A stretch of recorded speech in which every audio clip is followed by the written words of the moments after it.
রাসূল করিম সাল্লাল্লাহু আলাইহি সাল্লামের কাছে দুইজন ফেরেশতা আসলেন। হযরত জিবরাইল আলাইহিস সালাতু ওয়াস সালাম, এক রিওয়ায়াতে এসেছে মিকাইল আলাইহিস সালাম, অন্য রিওয়ায়াতে এসেছে হযরত ইসরাফিল আলাইহিস সালাম এসেছিলেন। তিনারা রাসূলকে নিয়ে গেলেন বোরাকের মাধ্যমে। রফরফ নামে, বলেন নাম কি? রফরফ। এর নিয়ে গেলেন। সর্বপ্রথম রাসূলকে হাতিমে কাবাতে নিয়ে আসলেন। হাতিমে কাবাতে নিয়ে আসার পর রাসূলের হৃদয় অর্থাৎ বুক মুবারকে কে করলেন? ফেলে দিলেন এবং ভেতর থেকে কলব কলিজা যা কিছু রয়েছে জমজম পানি দিয়ে সবগুলোকে ধুয়ে দিলেন। ধুয়ে দেওয়ার পর বোরাক নামে ওখান থেকে তিনি নিয়ে চলে গেলেন। বলা হয়েছে সহিহ বুখারীতে হাদিস এসেছে, প্রিয় নবী সাল্লাল্লাহু আলাইহি ওয়াসাল্লাম বলেন, আমি ওযু করে বোরাকে উঠেছি।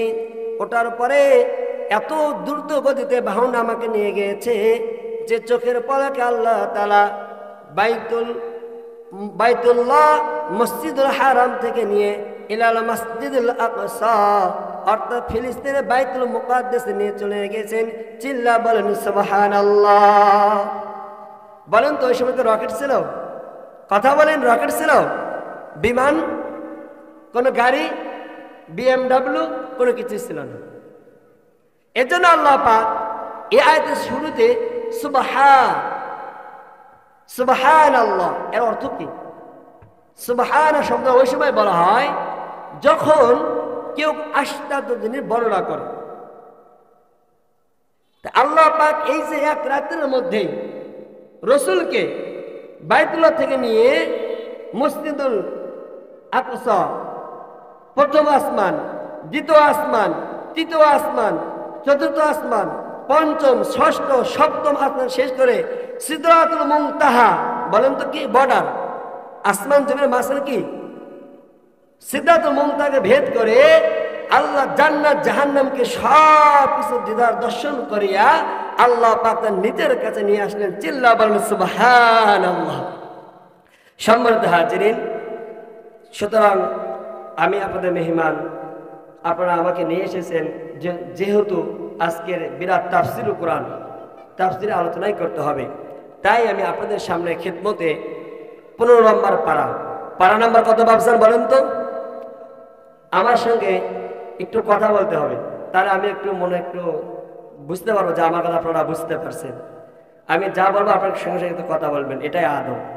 আপনারা বলেন তো, আজকে যে আমি সূরাটি তিলাওয়াত করেছি এই সূরাটির নাম হলো বনি ইসরাইল। সূরার নাম কি বলেন তো? বনি ইসরাইল। এবং এটা হলো 15 নম্বর পারা এবং 111 নম্বর নাম সূরা। বনি ইসরাইলের ফার্স্ট আয়াত, প্রথম আয়াত তিলাওয়াত করেছি। কেন? যেহেতু এই মাসটি হইল রজব মাস। কারণ সুবহানাল্লাহ, রজব মানে কি জানেন?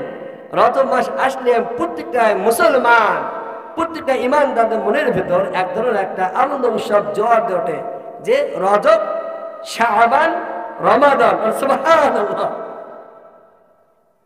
আল্লাহ তাআলা আমাদেরকে সেই রজব মাসে নিয়ে এসেছেন। আর আমি যে সূরাটি ধরেছি, যে আয়াতটি তিলাওয়াত করেছি, এখানেও আল্লাহ পাক এই রজব মাসে আলোচনা এই আয়াতের মধ্যেই করেছেন। আল্লাহ পাক আমায় কিছু ভাঙ্গা চোরা একটি কথা আমাকে বলা আর আপনাদেরকে শোনা এবং বক্তা শ্রোতা মাইকের আওয়াজ যতদূর যাইতেছে সবাইকে আমল নিয়তে শুনে আমল করার তৌফিক দান করুক। সবাই বলি আল্লাহুম্মা আমিন। আলহামদুলিল্লাহ, আপনাদের একটু বলতে হয় এই মেরাজ অর্থাৎ এই রজব মাসে আল্লাহ পাক সুবহানাহু তাআলা তার পেয়ারা হাবিব রাসূল খোদা রাসূল করিম সাল্লাল্লাহু আলাইহি ওয়াসাল্লামকে তিনার কাছে অর্থাৎ দিদারে লাভে ধন্য হওয়ার জন্য ওনার মনে কিছু কষ্ট ছিল। তারিখুল ইসলামে, ইসলামের ইতিহাসে আমরা খুলে দেখেছি পেয়ারা নবী সাল্লাল্লাহু আলাইহি সাল্লামের দুইজন হিতাকাঙ্ক্ষী, শুভাকাঙ্ক্ষী, সবচেয়ে ভালো মহব্বতের মানুষ ছিল দুইজন। সবাই তো নবীর প্রিয়ই ছিল, তবে দুইজন ছিল খুব ঘনিষ্ঠ। একটা হইল রাসূলের চাচা হযরত আবু তালিব, যদিও আবু তালিব মুসলমান হয় নাই, কিন্তু তিনি তার নিজের ভাস্তে এতিম ভাতিজাকে এত পরিমাণ মহাব্বত, এত ভালোবাসায় দিয়েছেন যা ইতিহাসে বিরল হয়ে থাকবে, স্বর্ণ অক্ষরে লেখা থাকবে যে এই আবু তালিব নবীজি আলাইহিস সালাতু ওয়াস সালামের 49 বয়সে অর্থাৎ নবুয়তের 9ম বছরে ইন্তেকাল করেন। সবাই বলেন ইন্না লিল্লাহি ওয়া ইন্না ইলাইহি রাজিউন। আবু তালেব ইন্তেকালের পরেই রাসূলের সবচাইতে দুঃখের দিনের সাথী, রাসূলের সবচাইতে ঘনিষ্ঠ আদরের স্ত্রী, ফার্স্ট ওয়াইফ, যিনি হযরত খাদিজাতুল কুবরা রাদিয়াল্লাহু তাআলা আনহা, নবীদের প্রেম ভালোবাসা এত দিয়েছিলেন, সেই আদরের স্ত্রী এনার কয়েক বছর পরেই অর্থাৎ নবুয়তের 10ম বছরে তিনি নবীর 5ম বছর বয়স মুবারকে এই দুনিয়াতে ইন্তেকাল করেন। সবাই বলে ইন্না লিল্লাহি ওয়া ইন্না ইলাইহি রাজিউন। বাবজান, আপনারা বলেন যদি একজন মানুষের কাছে দুজন মানুষ যদি মারা যায়, বরং কথাটা ভেঙে পড়বে। ইতিহাসে নিয়ে এসেছেন যে এই দুজন মারা যাওয়ার পরে আল্লাহ রাসূল ওই বছরকে নাম রাখলেন উম্মুল হুজন। কি নাম বলেন তো? উম্মুল হুজন মানে দুঃখের বছর, কষ্টের বছর। আল্লাহ তাআলা নবী আলাইহিস সালাতু ওয়াস সালামকে এই কষ্টকে ভুলে দেওয়ার জন্য আল্লাহ তাআলা জিবরাইল আলাইহিস সালাতু ওয়াস সালামকে পাঠালেন। কোথায়? যা বললেন নবী তুমি যাও, নবী আমার পেয়ারা হাবিবকে রাসূলকে আমার কাছে নিয়ে আসো। হতে রাসূল কারীম সাল্লাল্লাহু আলাইহি সাল্লাম উনি আসার পরে আমাকে দেখার পরে দুঃখ ভুলে যাবে। এজন্য আল্লাহ পাক এই রজব চাঁদে 27শে রজব, তারিখের নাম কি বলেন তো? 27শে তারিখ রজবের তারিখে উম্মে হানির ঘর থেকে অর্থাৎ বাইতুল্লাহ কাবার হাতিম থেকে নিয়ে মেরাজ করেছি। ইনশাআল্লাহ আজকের আমি এই সংক্ষিপ্ত মেরাজ নিয়ে, এই মেরাজে আমাদের করণীয় রাসূল কারীম সাল্লাল্লাহু আলাইহি সাল্লাম কি হাদিয়া নিয়ে এসেছেন, আমরা ইতিহাস খুললে পাওয়া যায় যে এই আয়াতে আল্লাহ পাক তার পেয়ারা হাবিবকে 3টা হাদিয়া দিয়েছেন। কোন সুবহানাল্লাহ। কয়টা হাদিয়া? ভাইজান বলেন কয়টা? 3টা। এই 3টা হাদিয়া এবং আমার নবী কি নিয়ে এসেছিলেন আমাদের জন্য, আর আমরা কি করতেছি, আর রজব মাসে আমাদের করণীয় কি আর বর্জনীয় কি, এই আজকে আমার আলোচ্য বিষয় ইনশাআল্লাহ।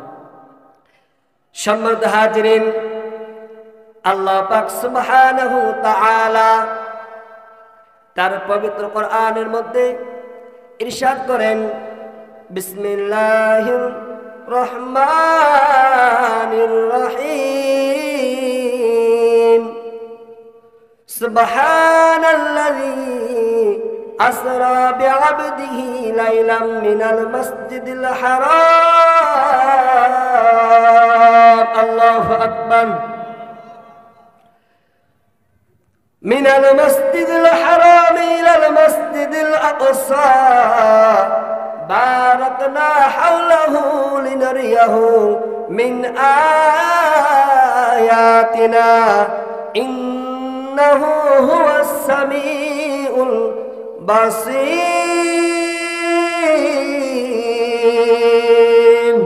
আল্লাহু আকবার। তাকবীর হলো। আপনারা কি ভয় করতেছেন?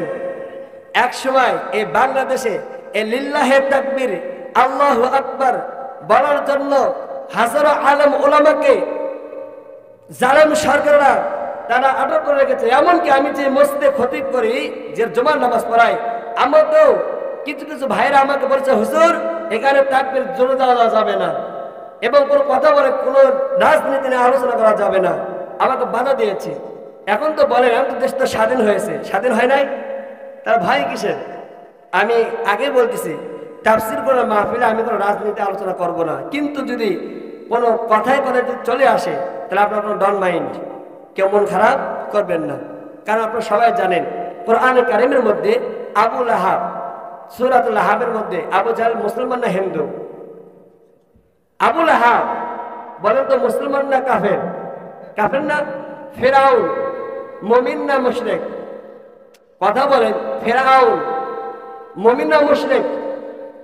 নমরুদ, তাহলে এই যে নমরুদ ফিরআউন আবু জেহেল, উতবা, সাইবা, ওয়ালিদ বিন মুগীরা সহ অসংখ্য কাফিরদের কথা, এমনকি শয়তানের কথা আল্লাহ কোরআনে নিয়ে এসেছেন। তাহলে তারাও তো প্রত্যেকটা যুগে যুগে জুলুম করে গিয়েছে। তাদের কথা যদি বললে আপনি তো কোনো কিছু বলেন না, তাহলে জালেমদের কথা বলতে গেলে, আমরা ওয়াজের ময়দানে কিছু কথা বলতে গেলে বাধা দেওয়া হয়। কেন দেওয়া হয়? সুতরাং আপনি একটু বোঝার চেষ্টা করেন।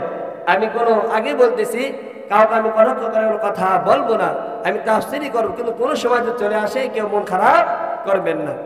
আলহামদুলিল্লাহ, যেটা বলতেছিলাম, আল্লাহ পাক সুবহানাহু ওয়া তাআলা এই আয়াতের মধ্যে একটু তরজমা শুনি। সুবহানাল্লাযী আসরা বিআবদিহি লাইলাম মিনাল মাসজিদিল হারাম। পবিত্রময়, বরকতময়, মহান সত্তা ওই আল্লাহ, আল্লাযী, যিনি, আসরা, ইসরা করাইছেন। ইসরা শব্দের অর্থ হলো ভ্রমণ করা। কি শব্দ বলেন তো? সাইর। আরবিতে বলা হয় সাইর, আর বাংলাতে বলা হয় ভ্রমণ করা। আল্লাহ তাআলা বিআবদিহি, তার প্রিয় বান্দাকে, তাফসীরে মারিফুল কুরআন, রুহুল মাআনি, বয়ানুল কুরআন, তাফসীরে তাওজীহুল কুরআন এবং তাফসীরে এবং জাস্টিস তকি উসমানী রহমতুল্লাহি আলাইহি দামাত বরকাতুহু আলিয়ার একটা তাফসীরের মধ্যে বিআবদিহি শব্দের দ্বারা রাসূলকে বোঝানো হয়েছে। সুবহানাল্লাহ। রাইসুল মুফাসসিরিন আব্দুল্লাহ ইবনে আব্বাস রাদিয়াল্লাহু তাআলা আনহু বলেন, এখানে আল্লাহ তাআলা রাসূলকে মুহাম্মদ বা হাবিব বা অন্য নাম না নিয়ে বিআবদিহি, আব্দুল, গোলাম, দাসত্ব বলেছেন। কেন বললেন? কারণ আল্লাহ তাআলার কাছে সবচাইতে প্রিয়, আল্লাহ তাআলা সবচাইতে বেশি, আল্লাহর কাছে বেশি প্রিয় নামটা হচ্ছে আব্দুল, দাসত্ব, গোলাম। বলেন তো, আমার আপনার মালিক কে?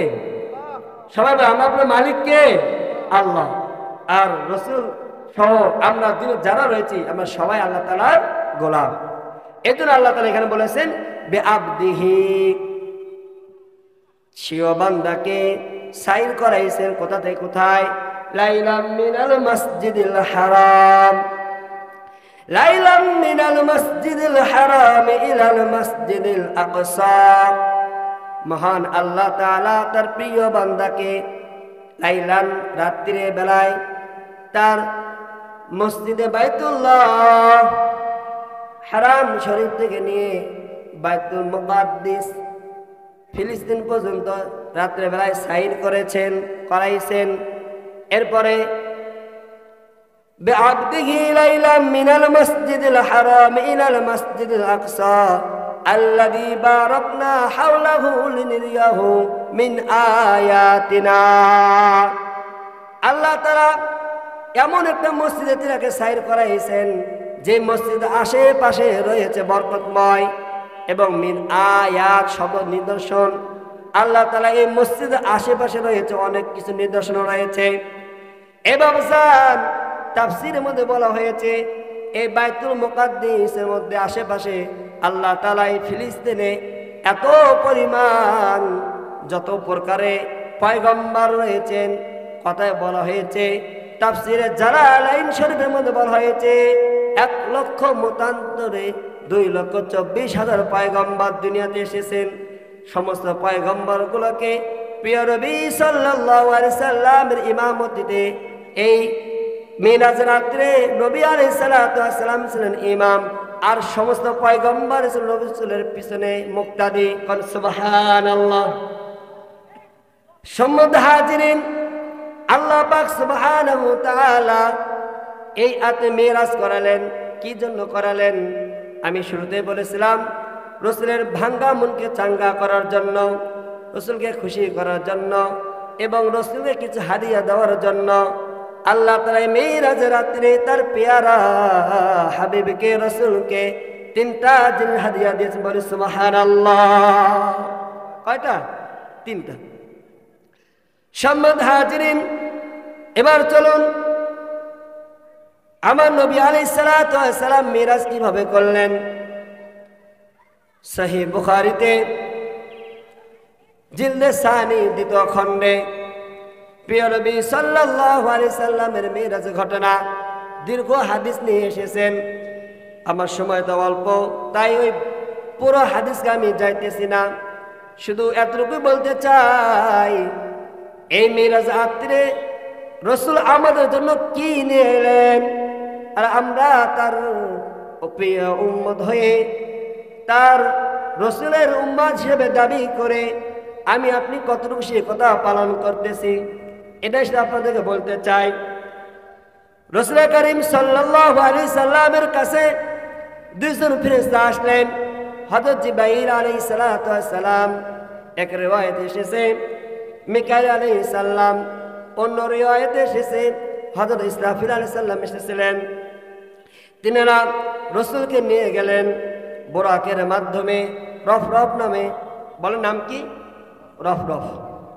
এর নিয়ে গেলেন। সর্বপ্রথম রসুলকে হাতিমে কাবাতে নিয়ে আসলেন।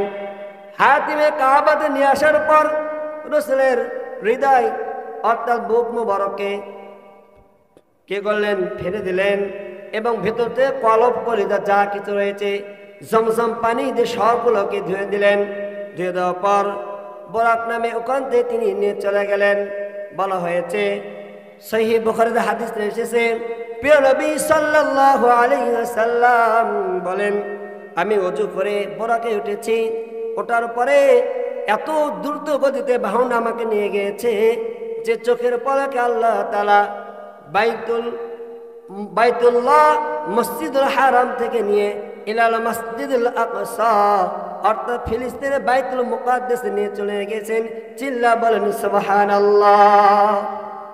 বলেন তো ওই সময় তো রকেট ছিল? কথা বলেন, রকেট ছিল? বিমান, কোনো গাড়ি, BMW, কোনো কিছু ছিল না। এজন্য আল্লাহ পাক এই আয়াতের শুরুতে সুবহানাল্লাহ এর অর্থ কি? সুবহান শব্দ ওই সময় বলা হয় যখন কেউ আশ্চর্য জিনিস বর্ণনা করে।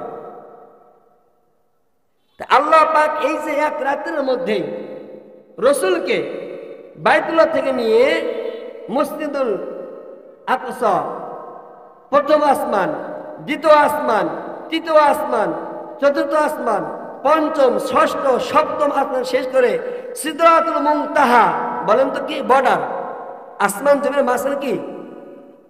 সিদরাতুল মুনতাহাকে ভেদ করে আল্লাহ জান্নাত জাহান্নামকে সব কিছু দিদার দর্শন করিয়া আল্লাহ পাক তার নিজের কাছে নিয়ে আসলেন। চিল্লা বলেন সুবহানাল্লাহ, আল্লাহু আকবার। এবার খেয়াল করেন, আল্লাহ তাআলা মুসা আলাইহিস সালাতু ওয়াস সালাম আল্লাহ তাআলার প্রিয় একজন রাসূল। হযরত মুসা কালিমুল্লাহ, কালাম মানে কথা, আল্লাহ মানে আল্লাহর সঙ্গে কথা বলতো কে? বলেন মুসা আলাইহিস সালাতু ওয়াস সালাম। প্রতিদিন আল্লাহ তাআলার পেয়ারা হাবিব মুসা কালিমুল্লাহ তুর পাহাড়ে যায়, আল্লাহ তাআলার সঙ্গে কথা বলে। কথা বলে বলে মন তৃপ্তি হয় না। আমরা যারা যুবকরা রয়েছি তারা দেখবেন মাঝে মাঝে মিস কল দিয়ে মেসেঞ্জারে, ইমুতে বা ইন্টারনেটে অনেকের সাথে গায়রে মাহরামের সঙ্গে কি বলে? কথা বলবে। তা কথা বলতে মাঝে মাঝে বলে, এত কিছু তোমার সাথে কথা হয় না, দেখলে কি আর হয়? কয় নাউযুবিল্লাহ।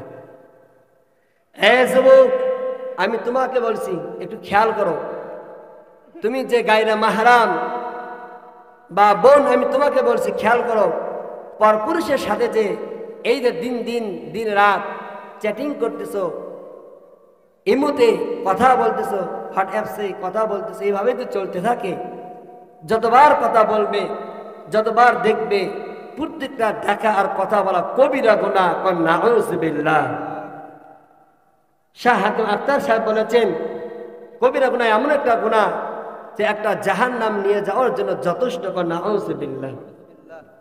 সম্মানিত হাজিরিন, আমি বলতেছিলাম হযরত মুসা কালিমুল্লাহ আল্লাহ তাআলার সঙ্গে কথা বলতে বলতে আল্লাহ তাআলা বললেন, আল্লাহ আমি আপনার সঙ্গে দেখা করতে চাই। আল্লাহ তাআলা বললেন, ও মুসা তুমি আমার তারানি, তুমি আমাকে দেখতে পারবা না, কারণ তোমার চর্ম চক্ষু দ্বারা আল্লাহকে তাআলা দেখা সম্ভব নয়। সুতরাং মুসা তুমি এটা খাইশ করিও না। আপনারা সবাই জানেন মুসা আলাইহিস সালাতু ওয়াস সালাম হলেন যিনি একটু ছিলেন বল না না আমি তোমাকেই দেখবো। বাবজান রে একদম ঠিক আছে, তুমি তুর পাহাড়ে চলে আসো। আল্লাহর নবী হযরত মুসা আলাইহিস সালাতু ওয়াস সালাম তুর পাহাড়ে চলে আসলেন। তুর পাহাড়ে আসার পর আল্লাহকে দেখার জন্য আবেদন করলেন। আল্লাহ তাআলা বললেন ঠিক আছে তুর পাহাড়ের দিকে তাকাও। তাফসীরে মুফাসসিরে কিরাম লিখেছেন আল্লাহ তাআলা হযরত মুসা আলাইহিস সালামকে বললেন তুমি তাকাও ওই পাহাড়ের দিকে। বলা হয় যে আল্লাহ তাআলা নূরের সামথিং থেকে সামথিং ছোট্ট থেকে ছোট্ট একটু ঝিলিক দিয়েছে। কি দিয়েছে বলেন তো? ঝিলিক দিয়েছে। বলা হয় তাফসীরের মধ্যে এসেছে, তাফসীরে মাআরিফুল কোরআনের মধ্যে আমরা পড়েছি যে এই ঝিলিকের কারণে সাইয়্যিদনা মুসা কালিমুল্লাহ অজ্ঞান হয়ে পড়ে গিয়েছে। কোন আল্লাহু আকবার। এমনকি তুর পাহাড় পুড়ে গিয়েছে। ও বাবজান রে আল্লাহ তাআলা তাকে সম্ভব হয় নাই, কিন্তু আমি আপনি এমন রাসূলের উম্মাহ যেই নবী আল্লাহ তাআলা শুধু দুনিয়াতে নয় দুনিয়া আসমান সপ্তম আসমান ভেদ করে জান্নাত জাহান্নামকে ওভারটেক করে। এমনকি আল্লাহ তাআলা পিয়ারা রাসূলকে তার নিজের কাছে নিয়ে 10 বার জিয়ারত করেছে। সুবহানাল্লাহ। 10 বার কয়বার আমি সেটা বলবো ইনশাআল্লাহ। সম্মানিত হাজিরিন, এরপর আল্লাহ তাআলার রাসূল সংক্ষিপ্ত কথা বলতেছি যেহেতু সময় স্বল্প, আমার 9টা মতো সময় দেওয়া হয়েছে। এবার তিনি বাইতুল মুকাদ্দাসে চলে গেলেন। যাওয়ার পরে সাইয়্যিদুনা হযরত জিবরাইল আলাইহিস সালাতু ওয়াস সালাম বললেন আজকে আপনি ইমাম হবেন আর আপনার পিছনে যত পয়গম্বর এসেছে সাইয়্যিদুল মুরসালিন সমস্ত নবী পয়গম্বরগুলো সবাই তারা কি হবে? মুক্তাদি হবে। আমার রাসূল ইমামতি করলেন, নামাজ শেষ করলেন। এরপর মিরাজ শব্দ অর্থ হলো সিঁড়ি, ওখান থেকে রফরফকে বাঁধা হয়েছে আর রফরফ যায় নাই। এরপর মিরাজের সিঁড়ির মাধ্যমে আল্লাহ তাআলা এক এক করে প্রথম আসমান, দ্বিতীয় আসমান, তৃতীয়, চতুর্থ, ষষ্ঠ, সপ্তম শেষ করে নিয়ে আল্লাহ তাআলা আরশে মহল্লাতে নিয়ে গেছেন। চিল্লা বলেন সুবহানাল্লাহ। রাসূল আমার আল্লাহর দোস্ত আখিরি নবী, আমরা যে তার আদরের উম্মত কয়দিন কেন্দেছি উম্মত করলাম কি। ঠিক কিনা? এবার খেয়াল করেন রাসূল আমার আপনার জন্য কি না করেছেন একটু খেয়াল করে দেখেন। সপ্তম আসমান শেষ করে যখন সিদরাতুল মুনতাহা ওভারটেক করে আল্লাহ তাআলার কাছে গেলেন। যাওয়ার পর সর্বপ্রথম আল্লাহ তাআলার কাছে ৭০,০০০ পর্দা সবগুলো ওপেন করে দেওয়া হলো, খুলে দেওয়া হলো। এরপর খুলে দেওয়ার পর আল্লাহ তাআলার কাছে বসে গেলেন। আমার রাসূল, আপনার রাসূল পেয়ারা হাবিব আল্লাহ তাআলার কাছে বসে গেলেন। যাওয়ার পরে সর্বপ্রথম কিছু কথা আলোচনা হওয়ার পরে, এবং আপনারা সবাই জানেন কোনো বন্ধু যদি কোনো বন্ধুর বাড়িতে যায় কিছু হাদিয়া নিয়ে যায় কিনা? কথা বলেন, আপনারা নিয়ে যান না? আল্লাহ তাআলার রাসূল, হাবিবের রাসূল, আমার পেয়ারা রাসূল ওখানে যাওয়ার পর আল্লাহ তাআলার সামনে বললেন যেটা আমরা প্রতিদিন নামাজের মধ্যে বলি, আমার সাথে বলেন আত্তাহিয়াতু লিল্লাহি ওয়াস সালাওয়াতু আত-তাইয়্যিবাত আসসালামু আলাইকা আইয়ুহান নাবিয়্যু ওয়া রাহমাতুল্লাহি ওয়া বারাকাতুহু। আল্লাহ তাআলা হাবিব পেয়ারা রাসূল আত্তাহিয়াতু লিল্লাহি ওয়াস সালাওয়াতু এগুলো বললেন। ও আল্লাহ, আমি আপনার সামনে আমার শারীরিক ইবাদত, মৌলিক ইবাদত, মালিয়া ইবাদত, ও বাবজান আমরা যে ইবাদত বন্দী করি এটা কয় প্রকারে হতে পারে? তাফসীরে মুফাসসির কিরাম লিখেছেন ইবাদত কখনো হয় শারীরিক ভাবে, যেমন নামাজ। আমরা সবাই নামাজ পড়তে কি লাগে বলেন তো? হাত পা, আমার শরীরটাই তো লাগবে। এরপর কিছু ইবাদত আছে সেগুলো মাল দিয়ে করতে হয় শারীরিক কলাকে, যেমন হজ করতে টাকা লাগে না? টাকা লাগে। অবাবজান আর কিছু ইবাদত আছে শুধু মৌখিক বলতে হয়, যেমন বুনিয়াল ইসলাম আলা খামসিন, শাহাদাতে আল্লাহ ইলাহা ইল্লাল্লাহু মুহাম্মাদুর রাসূলুল্লাহ, কিমুস সালাতি ওয়া আতুজ যাকাত ওয়া সুমু রমাদান ওয়া আতিমুল হজ্জা আও কামা ক্বালা আলাইহি সালাতু ওয়াসসালাম। এ নবী উম্মতের দল, মা বোনের একটু খেয়াল করে শোনেন, একজন মুসলমান যে দাবিতে সে করে তার বুনিয়াল ইসলাম আলা খামসিন, তাকে 5টা জিনিসের উপর সাক্ষী দিতে বলেন। কয়টা? 5টা। 1 নম্বর হইল মুখে বলতে হবে, সবাই বলেন লা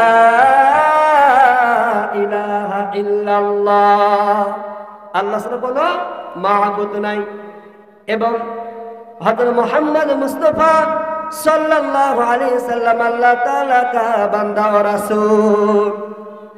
2 নম্বর বলতে হবে আকিমুস সালাহ, নামাজ কায়েম করতে হবে, ওয়া আতুজ যাকাত, যাকাত প্রদান করতে হবে। অবাবসান, নামাজ কায়েম করার দ্বারা উদ্দেশ্য কি?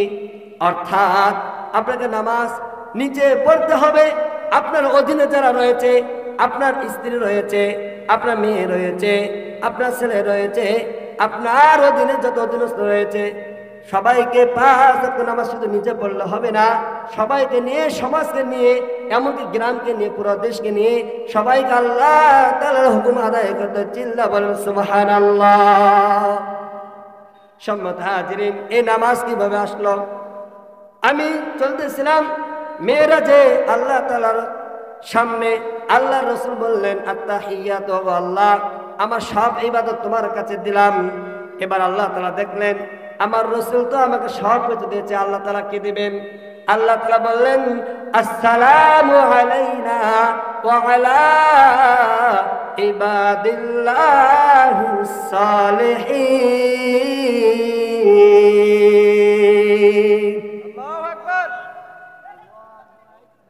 আল্লাহু আকবার।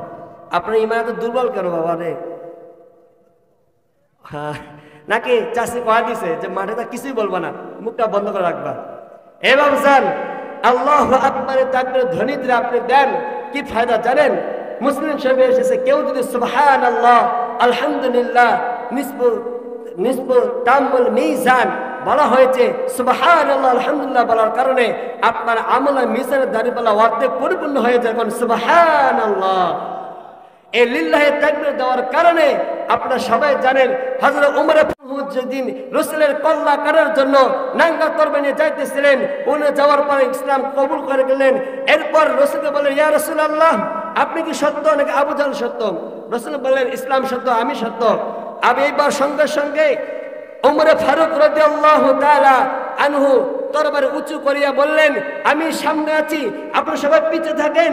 ইসলাম যদি সত্য হয়, কোরআন যদি সত্য হয়, আপনি যদি সত্য হন, তাহলে আমরা কেন গোপনে গোপনে নামাজ পড়বো? চলুন আজকে কাবার হাতিমে বাইতুল্লাহে প্রকাশ্য নামাজ হবে। চিল্লা বলেন আল্লাহু আকবার।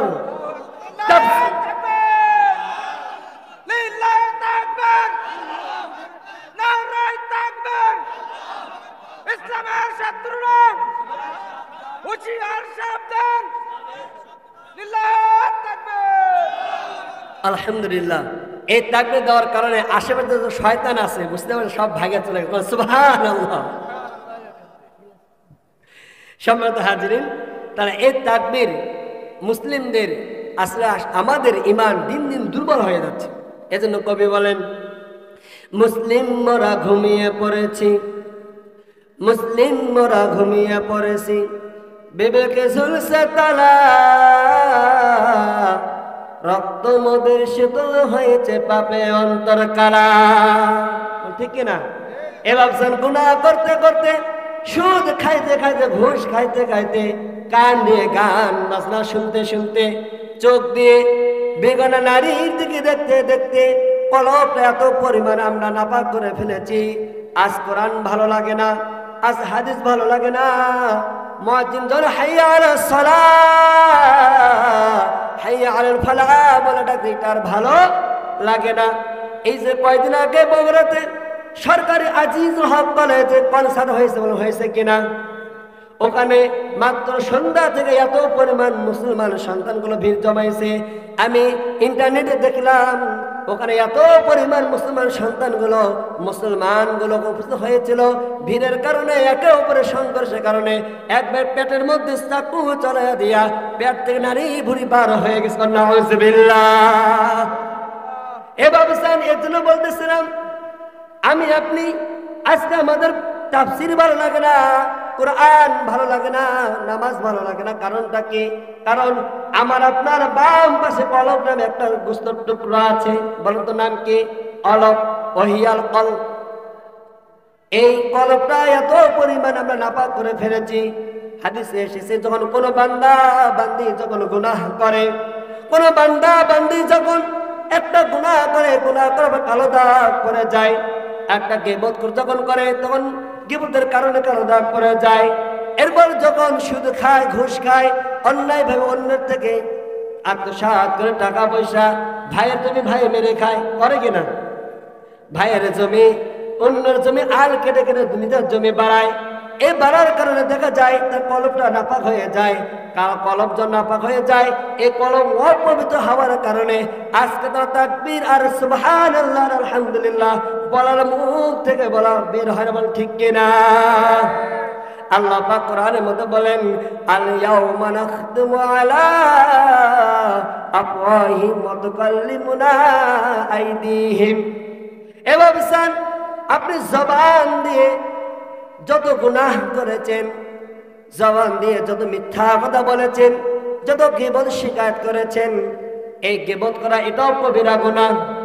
কারণ প্রিয় নবী সাল্লাল্লাহু আলাইহি সাল্লাম হাদিস শরীফের মধ্যে বলে দেন, আল গীবাতু আশাদ্দু মিনাজ জিনা আও কামা ক্বালা আলাইহি সালাতু আসসালাম। বিশ্বনবী পয়গম্বর সাল্লাল্লাহু আলাইহি ওয়াসাল্লাম আজ থেকে প্রায় 1500 বছর আগে বলে দিয়েছেন, ও আমার উম্মতের দল, তোমরা গীবতে বেঁচে থাকো। কারণ গীবত হইল জিনার চাইতেও মারাত্মক। নাউজুবিল্লাহ। কেন কেন? তাফসীরে মুফাসসির کرام হাদিসের ব্যাখ্যা বলেন, আপনি যখন জিনা করে, গুনাহ জিনা তো করাই যাবে না, তারপরও কেউ যদি কোনো যুবক যুবতী বা কেউ জিনার মধ্যে লিপ্ত হয়ে যায়, এই গুনার কারণে একটা কবিরা গুনাহ করে, এরপর তারা যদি তওবা নাসুহা অন্তর থেকে আল্লাহ তাআলার কাছে অনুতপ্ত হইয়া দুটো হাত তুলে আল্লাহকে ডাক দেয়, আল্লাহ আমি নিজে নফসের উপর জুলুম করেছি, আল্লাহুম্মা ইন্নী যালামতু নাফসি যুলমান কাসীরান কাসীরা। অগদময় আল্লাহ, শয়তানের ধোঁকায় পড়ে আমি জিনা করে ফেলেছি, জুলুম করেছি, আপনি আমাকে মাফ করে দেন। হাদিসে কুদসির মধ্যে পাওয়া যায়, যখন কোনো বান্দা গুনাহ করতে করতে গুনার সাগরে হাবুডুবু খাইয়া গুনার বোঝাগুলো মাথায় লইয়া অন্ধকার রাত্রে আল্লাহ তাআলার দরবারে সিজদা করিয়া দুইটা হাত মহান আরশের মালিকের কাছে আল্লাহকে ডেকে বলে, আল্লাহ আমি ভুল করেছি, নিজের উপর জুলুম করে ফেলেছি, আমাকে মাফ করে দাও। এই গুনাহ করার কারণে আল্লাহ তাআলা সঙ্গে সঙ্গে বান্দার যত গুনাহ রয়েছে, সাগরের পানি পরিমাণ, এমনকি সাগরের যত বালুময় যত রয়েছে, সমস্ত গুনাহগুলো মাফ করে দেয়। চিল্লা বলেন সুবহানাল্লাহ। এই কবিরা গুনাহ মাফ হয়ে গেল, কিন্তু গীবত কেন মাফ হবে না? কারণ গীবত হইল, সংজ্ঞা হইল অপর ভাই আর উপস্থিতি তার আড়ালে তার নামে সমালোচনা করা। এইবার যখন জানতে পারে তখন মনে কষ্ট পেয়ে যায়। আমাদের সমাজে কি আছে? ও আমার মা বোনেরা, যিনারা এসেছেন তোমাদের মধ্যে এটা বেশি পাওয়া যায়। খবরদার খবরদার, জীবন এই জিহ্বা দিয়ে তুমি গীবত গুনাহ করিও না। কারণ তুমি জিহ্বা দিয়ে যদি কবিরা গুনাহগুলো করতে থাকো, মিথ্যা বলা কবিরা গুনাহ, চগলখড়ি করা কবিরা গুনাহ, গীবত করা কবিরা গুনাহ, পরনিন্দা করা, অন্যের সমালোচনা করা, এই গুনাহগুলো যদি করতে থাকো, তুমি নামাজ পড়লো, দান সাদকা করলো, রোজা রাখলো, এই ইবাদত আল্লাহ তাআলা দরবারে কবুল হবে না। নাউজুবিল্লাহ। সম্মানিত আজমা,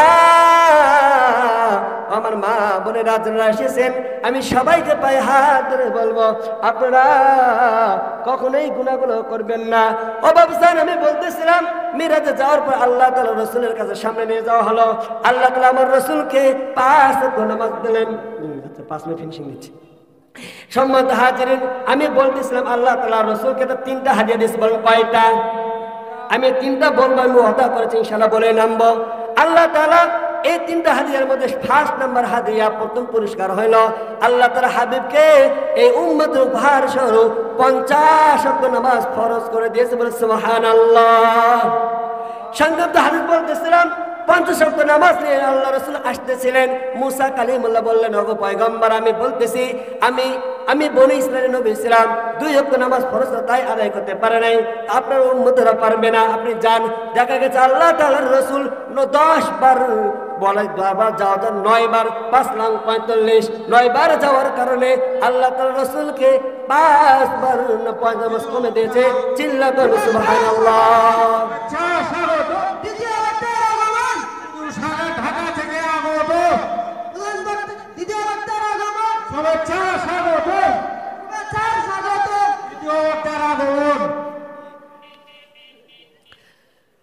আলহামদুলিল্লাহ, আমি ফার্স্ট নাম্বার উপহার বললাম 50 ওয়াক্ত নামাজ। দ্বিতীয়টা হাদিয়া হলো আল্লাহ তাআলা রাসূলকে সূরা বাকারা শেষের 2টা আয়াত হাদিয়া দিয়েছেন। আর 3 নাম্বার হাদিয়া হলো মুশরিক ব্যতীত দুনিয়াতে যত ভ্রমণ কি রয়েছে, মুশরিক ছাড়া আল্লাহ তাআলা পৃথিবীতে যত পরিমাণ কি রেখেছেন, যত পরিমাণ যত পরিমাণ উম্মত রয়েছেন, আল্লাহ তা বিনা হিসেবে মাফ করে দেবেন। সুবহানাল্লাহ।